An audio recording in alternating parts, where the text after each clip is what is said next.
मेरा है मन सुंदर।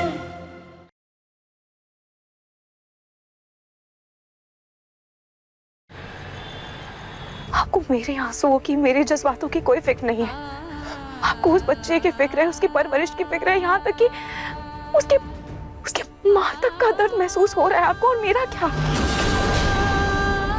रहने दीजिए नाज जी, मुझे आपसे कोई बात ही नहीं करनी।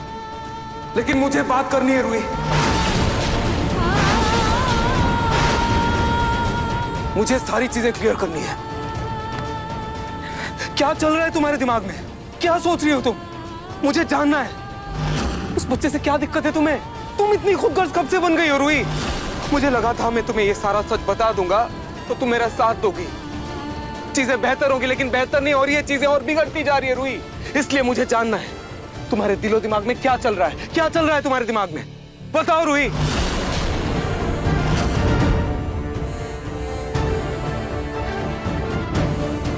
रूही? ये रूही कहाँ चली गई?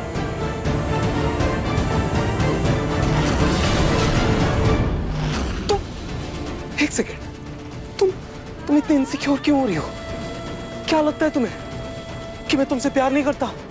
तुम्हें मुझ पर भरोसा नहीं, मेरे प्यार पर भरोसा नहीं है क्या रूही? रूही, तुम एक चीज बता दूं, पहले भी तुम मेरे लिए मेरी जिंदगी थी, अब भी और हमेशा रहोगी। रूही, मुझे तुम्हारी जरूरत है। रूही, रूही, इस फैसले में मुझे तुम्हारा साथ चाहिए। मुझे रूही, प्लीज, मैं मजबूर हूँ, प्लीज समझो मेरी बात। मैं हाथ जोड़ रहा हूँ तुम्हारे यहाँ।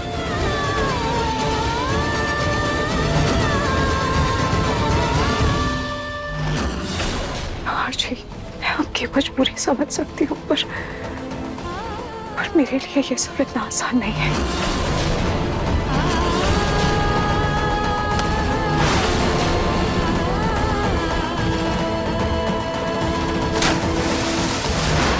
आसान नहीं है, आसान नहीं है, आसान मेरे लिए भी नहीं है। क्यों रूही?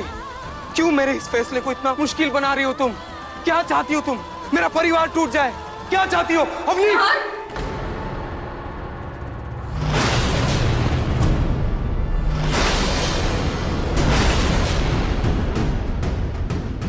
तुम दोनों आधी रात में इतना शोर क्यों मचा रहे हो? देखो माना तुम दोनों को नींद नहीं आ रही है, लेकिन घर के बाकी लोगों को तो सोने दो। हाँ, जाओ, अभी के अभी दोनों अपने कमरे में जाओ।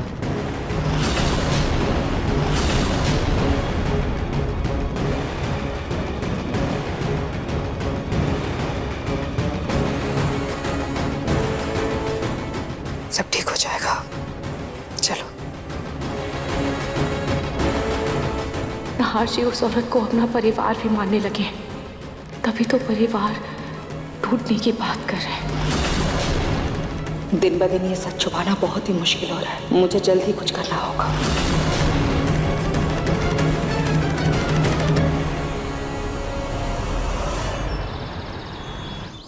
ये ना दादी की शादी का लहंगा है, दादी ने अभी तक संभाल के रखा है। आप आज मंदिर में यही पहनिएगा। इसे कमाल की बात है ना, दादी ने कभी मुझे अपनी बहू नहीं माना, कभी उन्होंने चाहा नहीं कि मैं इस घर में रहूं। और आज किस्मत का खेल देखिए, आज वो खुद ही इस घर से भी और दादू की जिंदगी से आउट होने वाली हैं।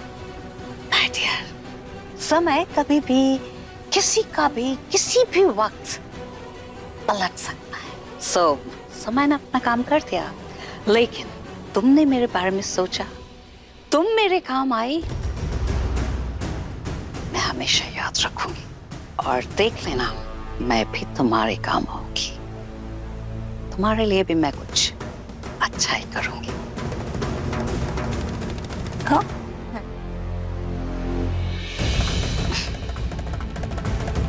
काफी ओल्ड फैशन लहंगा है। एनीवेज, मुझे तो बस नरेश जी के साथ रहना है, उनके साथ जिंदगी बितानी है। पर चाहे लहंगा ओल्ड फैशन हो या कुछ, क्या ही फर्क पड़ता है। और हाँ सुनो, वो मंदिर के अंदर क्या रिचुअल्स होते हैं शादी के, मुझे बता देना, मुझे कुछ पता नहीं है। हाँ, जरा हटो, मैं दाल निकाल लेती हूँ।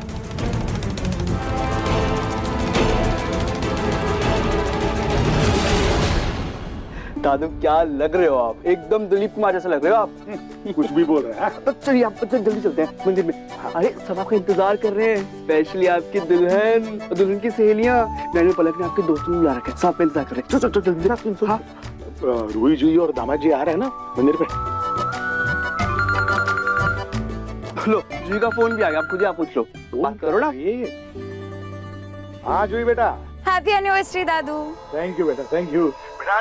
तुम और रूही आ रहे हो ना दामाद जी को लेकर के? दादू वो एक्चुअली ना हमारे ससुराल में भी एक और शादी है, तो मम्मी जी कह रही थी वहाँ जाना ज्यादा जरूरी है, इसलिए मुझे नहीं लगता हमारा आना पॉसिबल हो पाएगा। ये बात तो मैं समझ सकता हूँ, ससुराल में शादी है तो वो निभाना जरूरी होता है। कोई बात नहीं, वैसे भी कौन सी हमारी पहली शादी है? दादू उसी चीज का तो ज्यादा बुरा लग रहा है ना कि मैं आपकी पहली शादी में भी नहीं आ पाई थी और अब दूसरी में भी नहीं आ रही हूँ।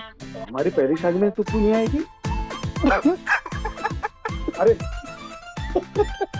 बस हमारी पहली शादी में तुम्हारे माँ बाप तक नहीं थे, तो तुम कहाँ से आओगी? आई एम रियली सॉरी कि हम दोनों नहीं आ पा रहे, पर देखो ना आपके साथ भैया और भाभी दोनों है ना, और आप अपनी एनिवर्सरी बहुत अच्छे से एंजॉय करना। आपकी दूसरी शादी है लेकिन उस हिसाब से एंजॉय करना जैसे आपकी पहली शादी में आपने एंजॉय किया था। ठीक है बेटा, चलो बैठा।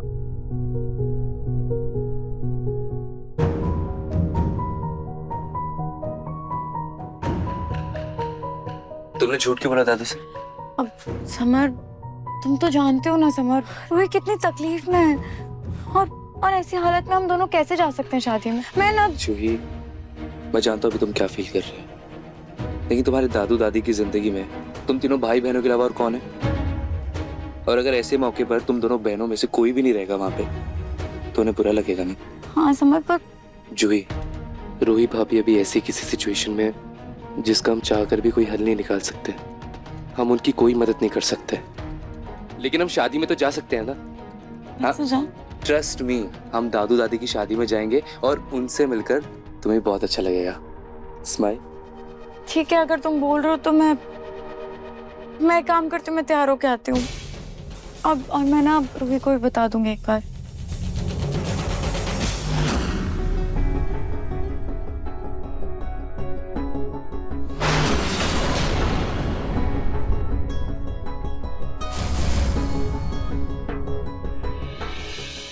समझे, मैं अपना खाना कमरे में ही खाऊंगा, वहीं भिजवा दीजिए।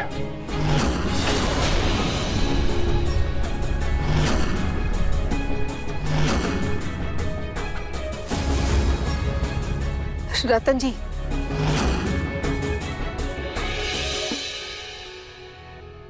रूही हमारा खाना कमरे में ही भिजवा देना।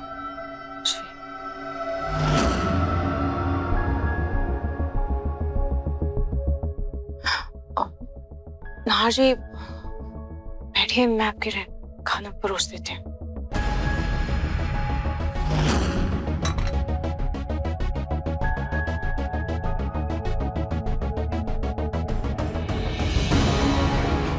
मम्मी, हाँ? आप पापा के उस तरफ बैठो, मैं इस तरफ बैठूंगा।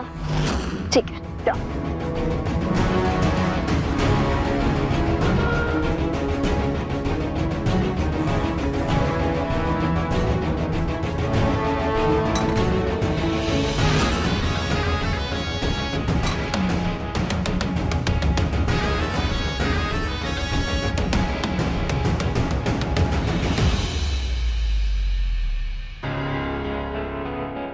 आंटी, हमें खाना दो ना, फिर मैं, मम्मी और पापा साथ में खाना खाएंगे, हैप्पी फैमिली जैसे, है ना मम्मी?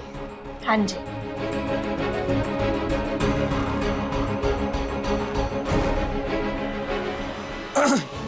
क्या हुआ पापा?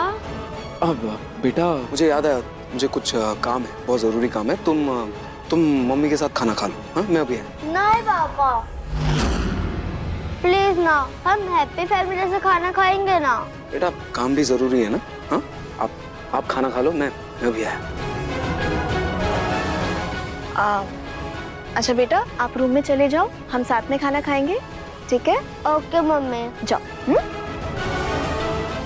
आती हूँ मैं, बाय।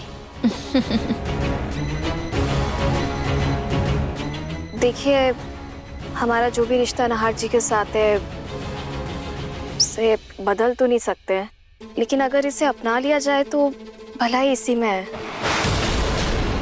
आप अपने नाहर जी को गलत मत समझिए। गलती सिर्फ उनकी इतनी थी कि ये बच्चा शादी से पहले हो गया। वैसे तो आपकी नाहर जी के साथ शादी हो चुकी है, तो कोई बच्चा है आपको?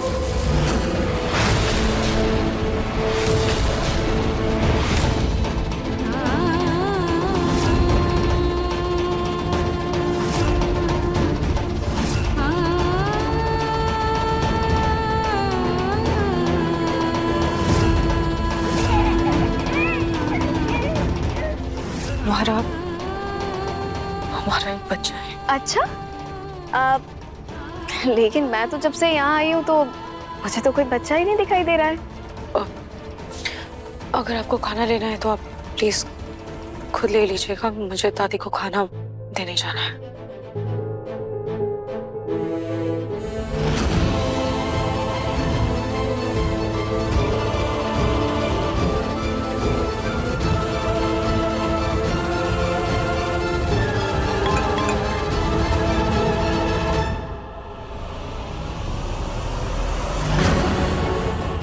ठीक है, अगला प्लान थोड़ी देर में स्टार्ट करते हैं।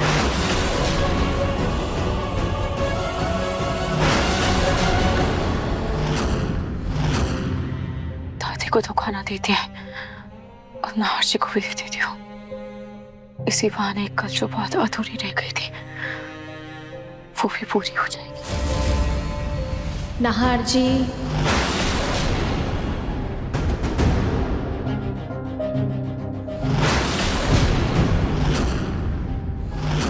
नाहर जी, आप प्लीज खाना खा लीजिए। मैं जानती हूँ कि जो कुछ भी हो रहा है आप उससे बहुत परेशान है, लेकिन आपको खाना तो खाना होगा ना। देखिए नाहर जी, मुझसे ज्यादा आपको कोई नहीं जानता है। अगर आप नहीं खाएंगे तो आपकी तबीयत खराब हो सकती है, एसिडिटी भी हो जाएगी आपको परेशानी होगी, आप समझिए। अच्छा नाहर जी, मैं खाना यहाँ रख रही हूँ, आप खा लीजिएगा, ठीक है? देखिए मैंने यहाँ खाना रख दिया है।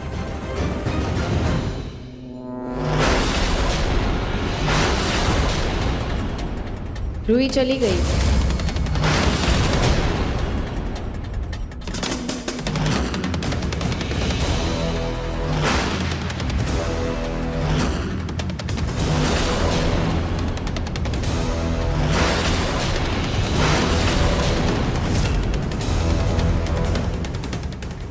नाहर,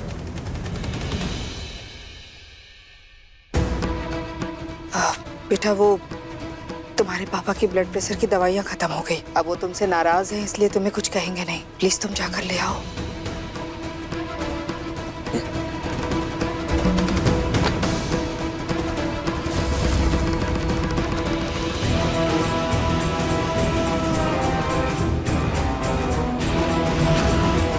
आपके यहाँ ये पुतले भी होते हैं?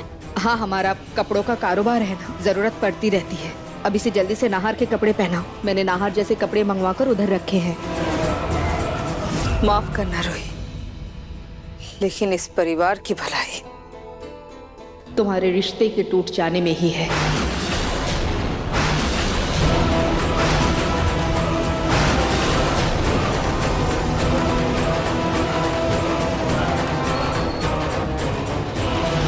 इससे पहले कि नाहर आ जाए, हमें इस पुतले को छुपाना होगा।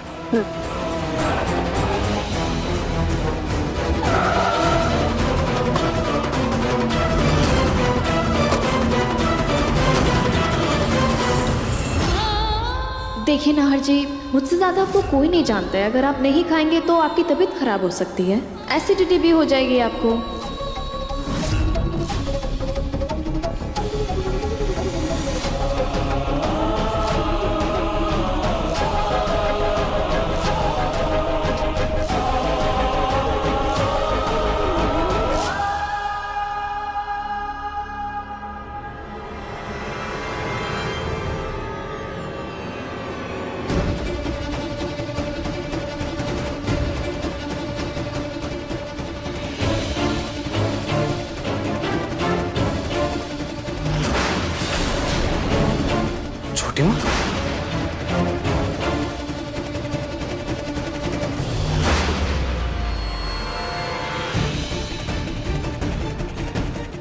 दोनों यहाँ क्या कर रहे हैं? हाँ बेटा, वो बच्चे के कुछ खिलौने यहाँ रह गए थे। ये अकेले आने से हिचकिचा रही थी तो मुझे साथ लेकर आई। हाँ, वो खिलौने चाहिए थे मुझे। ये खिलौने थे ना, हमें यही लेने आई थी। हाँ हाँ हाँ। ये छोटी माँ, ये पापा की दवाई।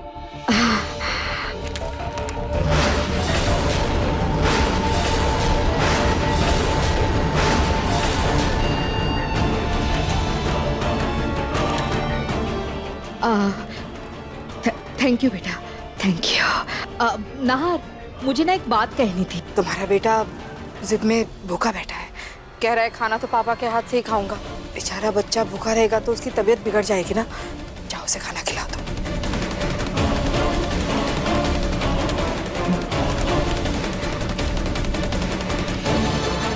कहाँ है वो? कमरे में।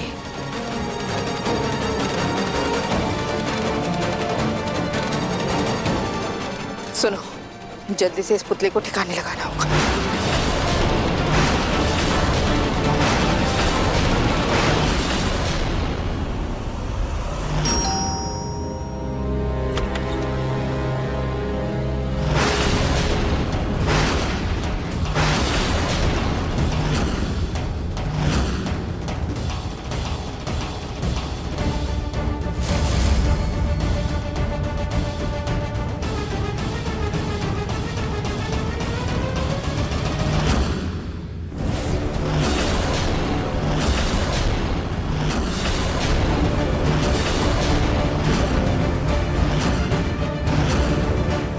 इंस्पेक्टर, आप यहाँ? क्या हुआ? आप लोग ऐसे क्यों चौंक गए?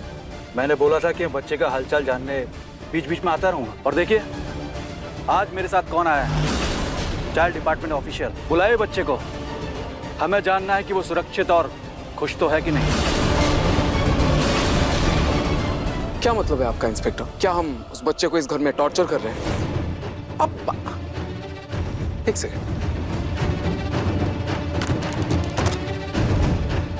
ये देखिए, उसके खिलौने, उसकी किताबें, वो बहुत खुश है और बहुत अच्छी परवरिश हो रही है उसकी। देखिए, हम बस अपना काम कर रहे हैं। पिछली बार आपने उसे अपना खानदान का बच्चा मानने से मना कर दिया था, तो क्या आपने उसे अपना लिया है? जी हाँ इंस्पेक्टर, वो बच्चा नाहर का ही है।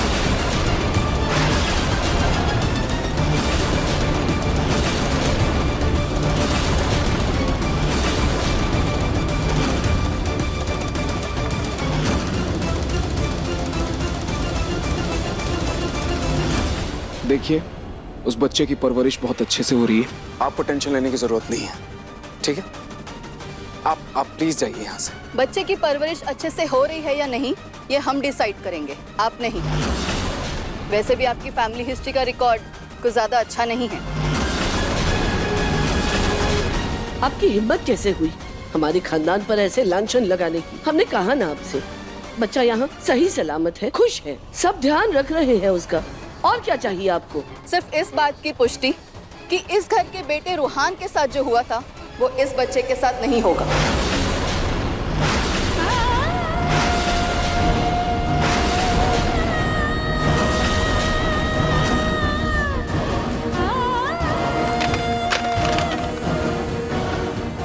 देखिए, मैं यहाँ पर किसी पर कोई इल्जाम लगाने नहीं आई, लेकिन मुझे पता लगा है कि इस घर का एक बच्चा रूहान खो गया था और आज तक नहीं मिला।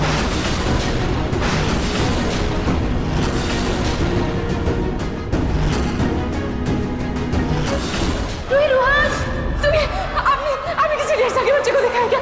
नहीं। खो गया।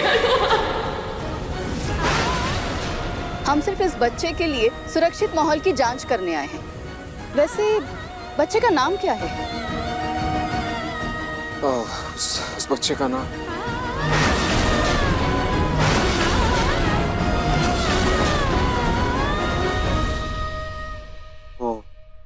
क्या हुआ? आपको अपने बेटे का नाम नहीं पता? नाम तो कभी मैंने पूछा ही नहीं। तो क्या किसी को नहीं पता है नाम?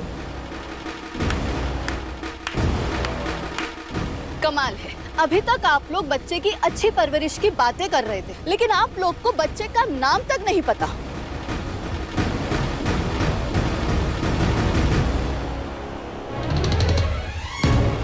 सर, खिलौने देना अच्छी परवरिश या अच्छी देखभाल करना नहीं होता।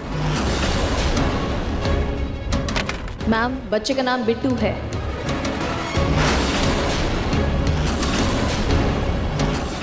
चलो, किसी को तो पता है, अब तो उस बच्चे से मिलना और भी जरूरी हो गया है। बच्चे को बुलाइए।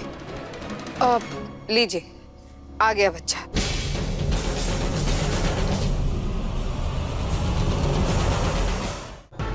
बेटा, मैं आपसे ना कुछ सवाल पूछूंगी, आप उसका सच-सच जवाब देना।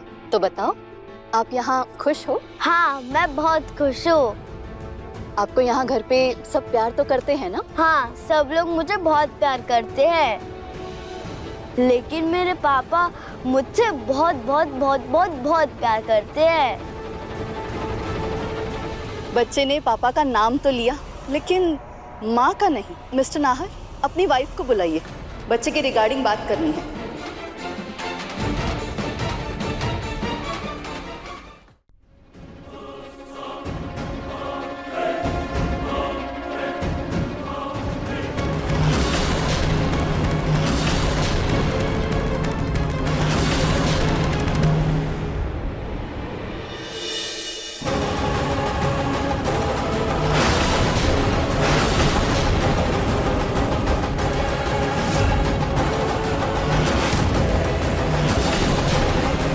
मिस्टर नाहर, आपकी 2 वाइफ हैं?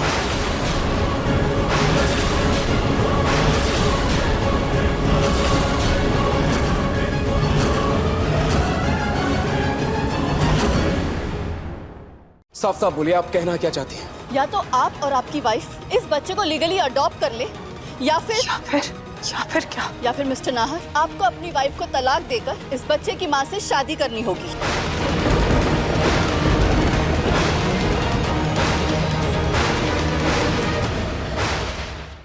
मन सुंदर, रात 8 बजे दंगल टीवी पर।